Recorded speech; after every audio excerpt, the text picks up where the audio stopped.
And we are live. We are really excited this week to welcome Rich Keller, who is, let's see, your title is The Catalyst, Personal Branding Strategist. We're so excited to have Rich here. Elena and I worked with Rich a long time ago. Long time ago. And excited to have you here. So Rich, I want to pass it over to you and just ask you what is on your mind.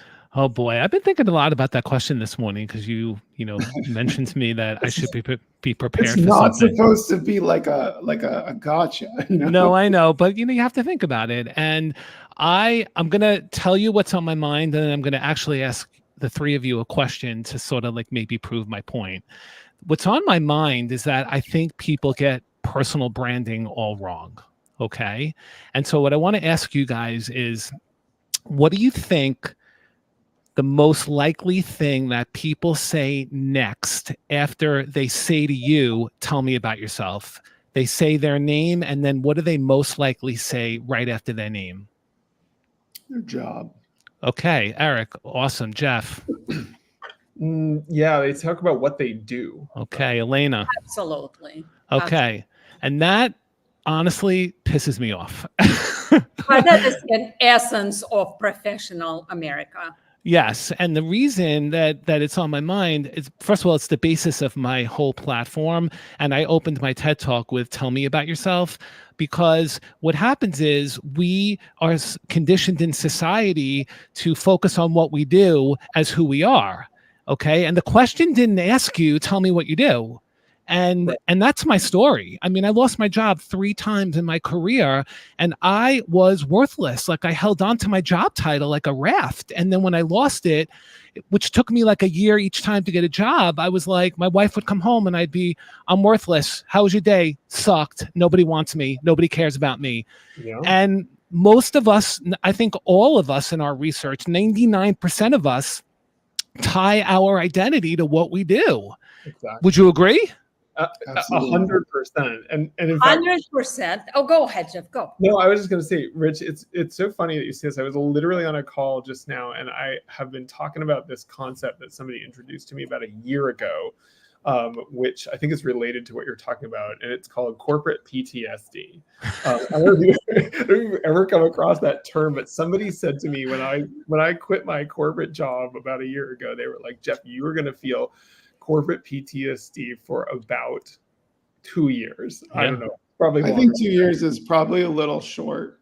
Yeah. But I think a lot of that corporate PTSD comes from this sense of how much we tie our identity to our jobs and our titles, and did I move up and did I get promoted, and all those achievements, which are really not who we are. But wait, it's not even that. But if you think about it, when you were a kid, like, we all tied ourselves to completely different achievements. That's right? Who your friends is, how you jump, how you take care of your dog, whatever, right? And somewhere in the work world, it happens. It does not, I think it happens like a bit later in life that we identify so strongly with the professional self. Well, to be honest with you, Elena, what happened to me was I quit my career. I quit on the spot. I mean, it's a whole long story, which I won't get into. Okay. I was getting a performance review that was so abysmal that I actually told the CEO I had the wrong report. And he goes, no, that's yours. Terrible. And I literally quit on the spot. I left after 6 weeks. I did give them time. I never burn a bridge. But when I got home, I was in this office, and I literally 6 weeks later, I cried. Because everybody was like, oh my God, you're so courageous and good for you. And great. What you do next is going to be amazing. And I sat here and I was like, what the hell did I just do? Walked away from a completely successful salary. Okay. Yeah. But what I realized was, first of all, I was never going back to corporate, but I didn't know what I wanted to do. And the reason I'm bringing this topic up is because the idea that I came up with was, one day I was in the kitchen with my son. I didn't know this until this was 2 years before the moment I started crying in my office. I remembered my son was applying to college, and he said to me, you know what? I need you to help me with alumni interviews. I do branding. We do branding. And I asked him the one question that changed my life. I said, tell me about yourself. And all he can do was tell me about things he was doing. I'm a senior at video games, baseball. And I said to him, you don't know who you are? And he said, why would I know that? That's an overwhelming question. And I don't learn that in high school. And I swear to God, the light bulb just went, and what I realized was, I didn't realize it at the time, but I actually helped him discover who he was in one word. And that is what I used to do on all the brands we worked on. All the brands in corporate America, I used to say, okay, what is the one word for this brand? And the one word is what this brand is selling. Like, we buy brands to solve problems. So I said, Zach, guess what? You're going to tell me what you're selling. And he looked at me like I had 7 heads. He ran out of the room. He's like, I don't need help interviewing. I said, no. And he came up with the word perseverer. And then he wrote the most amazing college essay. And I told him, I said, you make believe you're in front of that admissions committee and talk to them, have a dialogue and tell them why you're a perseverer and you're going to bring the perseverance to that school. And guess what? He got into Cornell. And by the way, he wasn't a shoo-in, like he was in the pile. But that moment in my office after I quit, I went, oh my God, people are brands. Right. People sell a core value. That's why I'm annoyed that people get personal branding all wrong, because it's not about you. It's not what you do. It's about who you are, what you give away. And you're a problem solver. You as a personal brand solve a problem. And if we know what problem we solve, then we can go find things to do that align with who we are. And that is happiness. Now, guys, this is 5 years in the making. I didn't have this on day one when I, figured this out. But so just so you know, Rich, and actually, Elena, I don't know how you ended up, whether you have ever quit a job on the spot, but both of us have done. Everybody on this call, and this is why we now are podcasters. But I still need to figure out, what I want to. I always say what I want to do when I grow up, but actually, what you're saying is, what do I want to be? Well, Eric, I believe, I've had 5 years to really think about my philosophy. Everybody is born with one core value. That's my philosophy. You're born with it, and you're actually already living it. What I help people do is extract it, bring it up to the top. And when somebody says, tell me about yourself, they're really asking, tell me how you add value. That's what the question's asking. Jeff, Elena, Eric, how do you add value? I'm not asking you to tell me what you do, because if you don't have any job anymore, you're worthless, and we are not worthless. Yeah, I actually agree with you. I think we all are solutions to something, right? And it is a process of matching my solutions to somebody's need. And it is going to be no, amazing. 100%. And I will tell you, when I first started this platform, and by the way, I'm 5 years into this and I still have a lot more work to do. But when I started, people would say to me, I'm not a brand. I don't want to be sold like a piece of meat. And you know what I said to them? Guess what? You're being sold every day. Right. You're going on a job interview. You are getting a salary and you're going to give them that core value. Guess what? They just bought you. And people would be like startled. And I'm like, no, you got to change the mindset. I disrupt the way people think so they think differently. We are being sold. College admissions. I work with a lot of high school kids. Guess what? They're going to give you a degree and you're going to give them your core value at that school and make that school better. And people go, oh. Right. And they don't say a word. Yeah, it's kind of mind blowing, Rich, as you were talking about that, because Eric knows this. I have been like a sort of obsessively talking about this idea of identity ever since I read the book Atomic Habits. Have you read Atomic Habits? Yeah. He has this like one paragraph in there where he says, if your identity is I am a smoker, you cannot quit smoking, right? Because you're a smoker, right? Right. You have to change your mindset to be, I am somebody who is getting healthier. I am somebody who's always improving myself or whatever. And so I have been thinking about this a lot, because and if you sort of take all of that and combined with a whole bunch of other books that I've been reading recently, is there's this identity out there, which I think is what you're talking about, this whole what do you do thing, as this achiever identity, right? I am the sum of my achievements. Right. And it is such a backwards thing. Actually, Eric and I've talked about this because there are a lot of folks in the science world who, like, they believe that they are their PhD and they are their, you know, titles and whatever it is. And the problem with that is those were just moments in time, right? 100%. Elena, you wanted to say something, Elena, before I respond on that? Okay, so go for it. No, so the example that I love to give, just what you said. First of all, we are not our achievements, to your point. So I work sometimes with women that are going back into the workforce. You know, my kids are grown and all that. And first thing they say to me is, I am never going to get a job. I've been out 20 years. I've done nothing. And I said, okay. I said, well, you know, give me a little bit of info about yourself. And some of them will say, you know what? I raise $1 million every year at my kids' school during their auction. I run the auction. And I'm like, oh, hold on for a second. That doesn't matter. And they look at me and I'm like, are you meaning to tell me that your entire identity was tied up in 18 years that you were home thinking I have no life? And you just told me something that I bet you your core value will come out of that. And they go, really? you know, and like, and in my time, I mean, I'm 57. In my time, if you were out of work for like 3 months, 6 months, 9 months, you were dead. Today, that's a norm. Like, you could be out of work for 2,900 hours. It doesn't matter. Just tell me your value, or in my case, core value. Tell me that one thing that you're going to bring here that makes you you, and that you can stand out and win the game. So it's really... Rich, I have an interesting observation on this subject.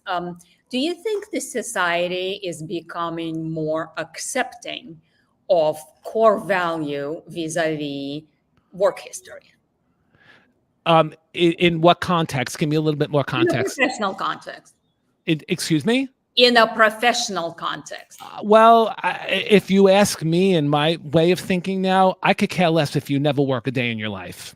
I don't care, because the people that believe that their achievements are who they are, what they do is who they are not going to listen to my philosophy. And then what happens, Elena, is then they lose their job.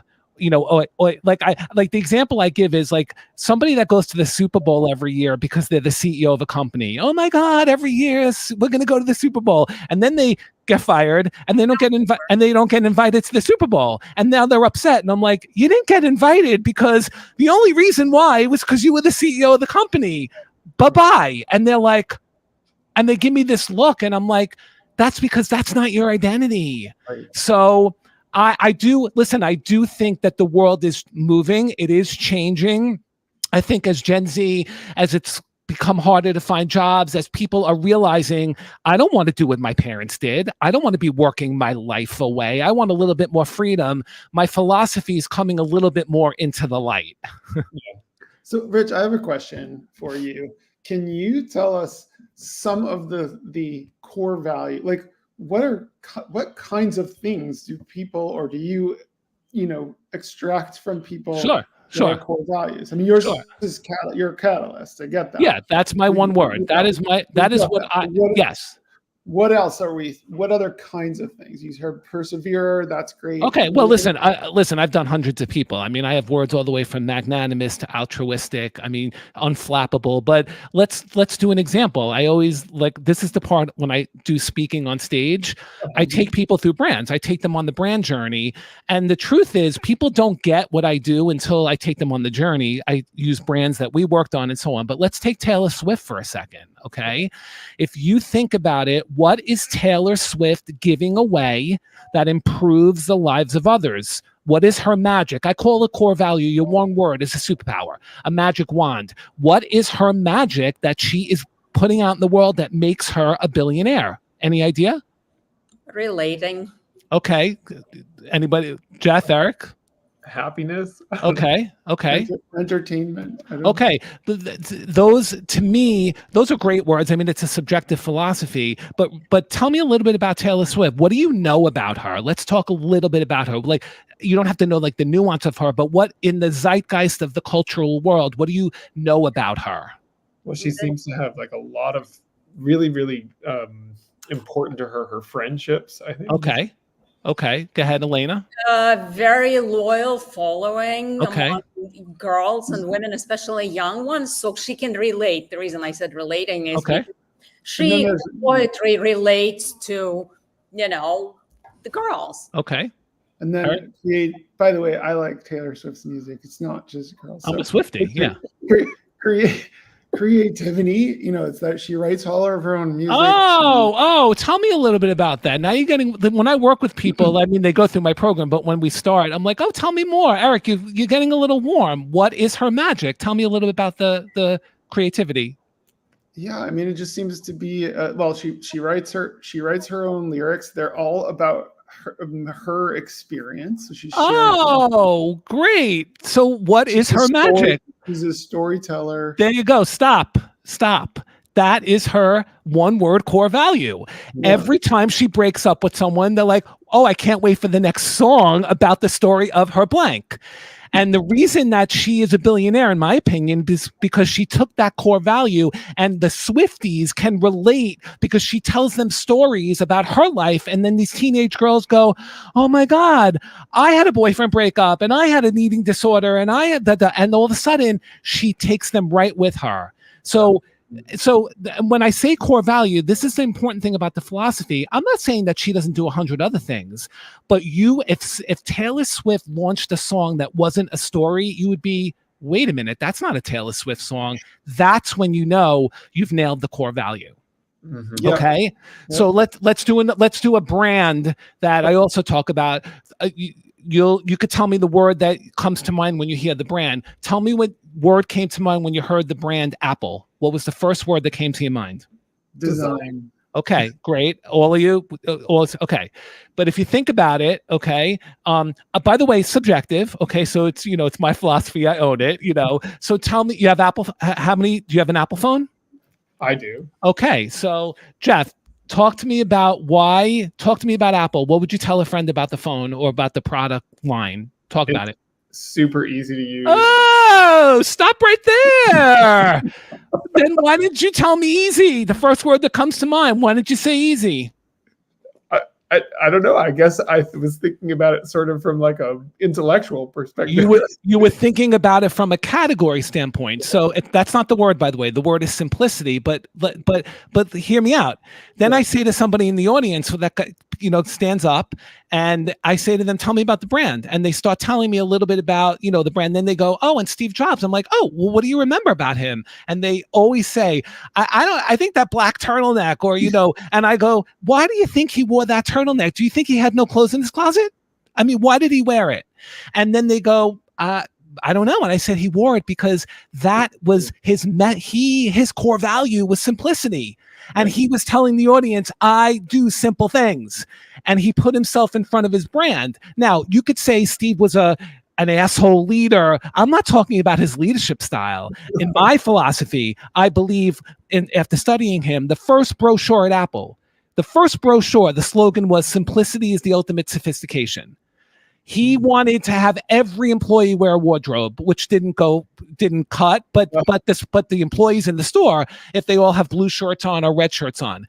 And then the interesting thing in the audience is when I tell them that the core value, what they sell is simplicity, they're not selling you a phone. Everybody in the audience goes, oh my God, that's exactly correct. Mm-hmm. And the reason they do that is because of, back to the beginning of what bothers me, we focus on what we do. We focus on the category. We focus, Apple is a technology company. So we say technology, first thing we hear. Yeah. And no, what you have to think about is what they are selling you, just like a person. They're selling you simplicity inside that phone, inside that music player, inside that computer. I'm having this moment, Rich, where I'm trying to figure out why is it that I insist on having an Android phone if the iPhone is simple. And what but guess what? That's okay. That just means that Apple shouldn't be marketing to you. You still have to market to people that want a simple and easier, during COVID, I didn't have to go out of my house for a year. I had my phone, and that people then nod their head. And even with Taylor Swift, you did exactly what I expected. And then they go, you're right. She's a storyteller.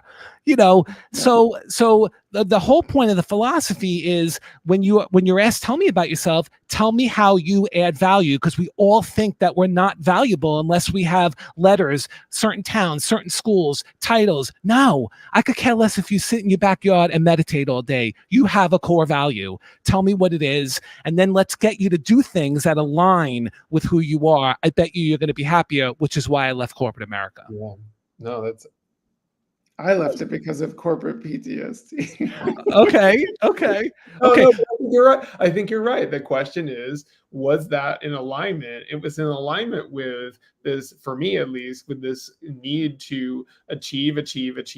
But was it in alignment with me and my values and who I am? No. And that's why I felt, and actually I have lots of thoughts on like the idea of imposter syndrome, but I suspect that that's part of it, is when you're acting in a way that doesn't align with who you are. But I still have imposter syndrome. Even when I take a client's money, I'm always like, what happens if the word sucks? Meanwhile, I've never had that problem, but like, what happens if I can't get to the word? Sorry, I thought you were saying what happens if the word they come up with is sucks, but you mean what happens if the word sucks? Listen, I've had some words, like that's the other thing. Like if I tell you your core value after working with me, you got to live with it. Like not everybody likes catalysts or change agents. Okay. So the goal is not to go change myself, because then you're going to be even in more trouble. But the reason that in light of what you just said, the reason why I'm so passionate about what I'm doing now is because when I quit my career on the spot, I literally, true story, but if I called Elena and I said, I'm going to quit my job in an hour, my son's going to college, I think my wife's going to divorce me, I have no idea, but I'm doing it. I guarantee you 8 out of 10 people would have told me not to do it. But guess what? I did it in line with my core value. There was no reason. If I didn't disrupt at that moment, I would have never done it. Right. But that's me. So I don't recommend people to go quit their job on the spot, but I recommend do it your core value way. And that's what I realized that I ended up doing. I just simplified the game by walking out. I mean, I stayed 6 weeks, but I got home that night. And you know what, guys? I said to my wife, Sharon said, how was your day? I said, I quit my career. And she looked at me and her first reaction was, go change the world now. And I went, wait a minute. I said, wait a minute. You're not upset? She goes, no, you've been miserable for a long time. We'll figure it out. And I said, and I wanted her to say, no, get back to work. You better be in the car Monday at that recruiter. And so I had the little noise around me saying, you know what? Corporate really wasn't for you, but we don't know why. And it was because there's no way that a disruptor belongs in corporate America. So actually, what's interesting is I was talking to somebody recently. I know we have to do chat GPT soon, but I was talking to somebody recently about the idea that I don't want to go back to a corporate job. And he said to me, well, that's like you go dating and you're like, I never want to date anybody again because I had a bad experience. And I said, no, that's not true. It just means I don't want to date lawyers. I only want to date musicians, right? It's like, it's not like it's this very narrow-minded view. Anyway, Jeff, I'll hand it over to you too. All right. Chat GPT question. I'm gonna tell you that normally at this point I asked, would you prefer thought-provoking or absurd? They're all kind of absurd. So which would you prefer first? Let's do thought-provoking. All right. Thought-provoking is, what is the weirdest one word you've ever? The weirdest one word. I wasn't going to ask that myself, actually. Yeah. Give us You don't need chat. Yeah, I always know when I've been thought-provoking, when the person has to pause and think. Yeah. I would say the weird. I mean, I don't feel like any of my words are weird, but it's a fair question. I would say unflappable. Unflappable. Like I worked with a college graduate, and her workbook, I have a workbook program. It's like a mini diary. And she was just, you could put her in any situation. That girl wasn't going to sweat. And that, was she an ornithologist? No. But wait. But you know something? You want to know something? So, I mean, that girl was just unflappable. You could not, waver her on anything but what she was going towards. And you want to know something? When I gave her the word, number one, she smiled. Okay. And number two, she literally called me the next day and she said, oh my God, I put into chat GPT jobs that are for people that are unflappable, and it gave her like at least 10 to 15 things that she should think about. And you know what? I didn't expect that, but I was like, okay, like, no, only because, listen, at the end of the day, like when I finish the workbook and I thread the story together, I hope that I believe I have the right core value. And when they smile on the other end, and you know what? And it came out of her workbook because somebody said it. That's the thing too. In my workbook, I have you reach out to 5 people that know you super well, and they have to write a paragraph on what makes you unique. And sometimes the answer is right in front of their eyes, and they still can't get it. So I would say Unflappable is probably one that I'm kind of proud of, because it's a weird, like going to an interview, I want her to say, I'm so-and-so and I'm unflappable, and I want them to go, and they should, because tell me more. And that's how you continue. So, all right. So now I'm going to do absurd. Okay. So many absurd ones. See, they're mostly like this. If I choose the word procrastinator, am I destined to never fully embrace it? Okay, that's a great. I have to tell you, in my 5+ years of doing this, I've never given that word out. But I guess if that, let's say there was a person that their word is procrastinator, then I would highly advise them to find things to do that celebrate procrastination. Right. I don't, okay, and this is going to sound crazy. I don't know, become a painter so that it takes time for the paint to dry. And then you can, I'm making this up off the cuff, but I would highly recommend that people find things to do that align with who they are. So I don't think I'll ever give that word out, but hey, it may happen. So that was in line with what you said before. Like, your word may not be the most positive word in the world. And when I say that, I mean like change agent catalyst, but your job is that's why people that are different, you can have the same one word. All 4 of us can have the same one word. The reason why people are human and we buy humans is because I'm going to bring my one word to life different than you will. Yeah. And that is the reason why people buy human connection, and they're buying you for the job. You're not buying the act of you doing the job. They're buying you that's going to enact this job. So if you can't be in this culture as a human with your one word, then you're not in the right job and the right culture and the right environment. So do you find, Rich, that sometimes people, like, their one word is really a positive, but they have somehow taught themselves or been taught by the forces around them to think of their core value as something negative, and so they're essentially suppressing it? It's a great question. I think the one thing that my program really brings out, you have to be ready to self-reflect. Mm-hmm. It's a self-reflection process. The questions I asked 11 questions. One of them was ask 5 people. But what I find is, I know this is going to sound crazy, guys, and I really mean this. Everybody cries on the phone, on the Zoom, when I give them their word. And even men, grown men, I've had them literally on the Zoom, and they say they're sorry. And I'm like, no, tell me more. And it's because they don't believe that they had to look within for the win. They are so tied to trauma. In fairness, I mean, I have plenty of trauma. I'm in therapy, but they tie all the things they couldn't get to their self-esteem, and then they realize, oh my God, I have been enacting my core value, but I help them believe it.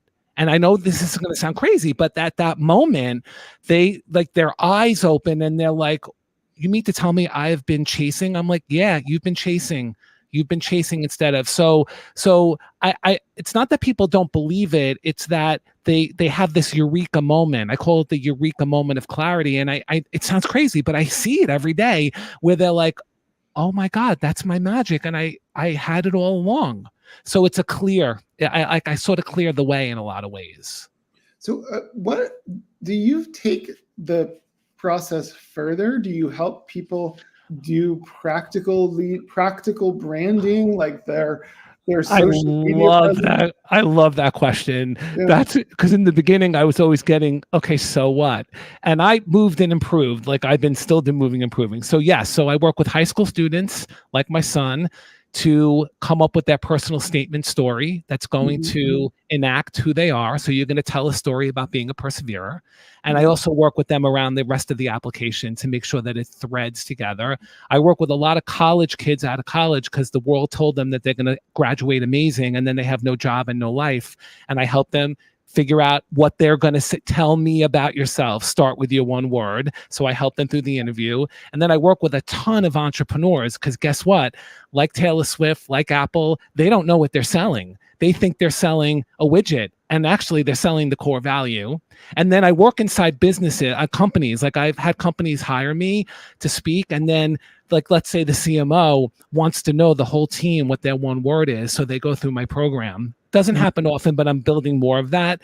And so, yeah, so I focus on the outcome because that's so important that you brought that up, Eric. The outcome is a college acceptance, a job, an entrepreneurial venture, or a navigating up the corporate ladder, because I would have been out of corporate a long time ago if I really understood who I was earlier. You know what I mean? So yes, that's sort of what I tie my outcomes to. That's awesome. Fantastic. And then people have to pay me, and they don't, they think it's free, and then they realize, That's a whole separate episode because and one last thing, people will say to me, you mean you couldn't tell me my one word on the Zoom? I set up a free Zoom with you. I said, no, I'd be Teresa Caputo talking to the dead if I can do that. Like, you have to do the work. Like, like they get so disappointed. They think for free I'm gonna I'm like, no, I have to learn about you. So what keyword do you assign to that one? What's that? I said, what keyword do you assign to that one? Right, exactly. I mean, like, delusional, like they like literally think that I heard you speak on the stage. You're not going to tell me my word. No, actually, I don't speak to the dead. But if you would like me to, so. I think we should set up the notrichkeller.com, and it will be a randomizer that just picks a random word, and this is your word, right? For those people. Well, when I give out my TED Talk, I give a sticker out with a QR code, and the sticker says, "Don't ask me about what I do." Because that's like my mantra. That I don't care what you do. Tell me who you are. So so I may need to think about that. The notrichkeller.com. Rich, this has been a fantastic conversation. It's been awesome. I want to stay forever. It goes by so quickly every week. Actually, I missed it last week because we were obviously on break because of the long holiday. But before we go, we always go around and have everybody say one thing that they want to leave the audience with. And just, I forgot to mention this in the prep, but we always make our guests go first because we don't want to give them any time to think about it. So, okay. What's one thing? Do not answer the question, tell me about yourself, by what you do. Start with who you are. And that is your magic wand core value in one word. That's awesome. Awesome. Rich, this has been amazing. Before I give my takeaway, what is the best place for people to reach you? You can reach me at therichkeller.com, TheRichKeller.com. And if you do /TEDx, go watch my TED Talk, because for 15 minutes, I'll give you a little bit more about my philosophy, and you may think about what is your one word. Awesome. Awesome. I actually I have watched your TED Talk, Rich, I think now a couple of times, but I rewatched it before the show. And, so you're the reason my views are going up? Yeah. Thank you. This has been an amazing conversation, especially given that some of that stuff that I was talking about. Like, I've just been thinking a lot about people's identities for the last, probably 8-10 months, and my own identity, really understanding it. And I think just really kudos to you for the way you think about this stuff. And I definitely, I don't know, there were a couple of times that I didn't cry, but I definitely had shivers. That's awesome. So I will pass it over to Elena. So I did not cry, but I definitely think that I got my word. Yet, what I don't quite get is that if I act on it and live by it, I'm happier. My word is kind of sitting there, but I like your point on okay, so what do you do with it?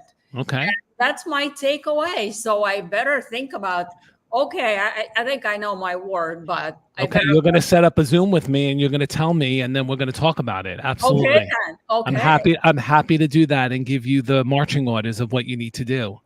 Get how to live by my keyword. You get it. You get it. Eric. So my one thing is something I didn't expect. And you went there actually the very earliest, and when you were talking about this is not, I was thinking, oh, this is like executives are coming to you and getting their one word, but you started talking about your son, college students, everyone people applying for their first job or whatever. And it's not like after you've done all the stuff that you have to say that you do when you are, it's all the time. It's any stage of your life. You come up with this one word, and that core value never changes. If it changes, you don't have the right core value. You're born with it. Interesting. I love that. High school, middle school, everybody has a word. They should get it. So it's a great insight, Eric. Yeah, fantastic. Well, thanks again, Rich. I love this. I'm grateful that you guys reached out. I'm like, this is a nice little reunion. Thank you for having me. Are you the one who was like, Coach, put me in? Is that where we got? There you go. That was Mark. Okay. Yes. One word. Thanks. You are somebody else. Okay. Anyway, thank you so much, Rich, for joining us.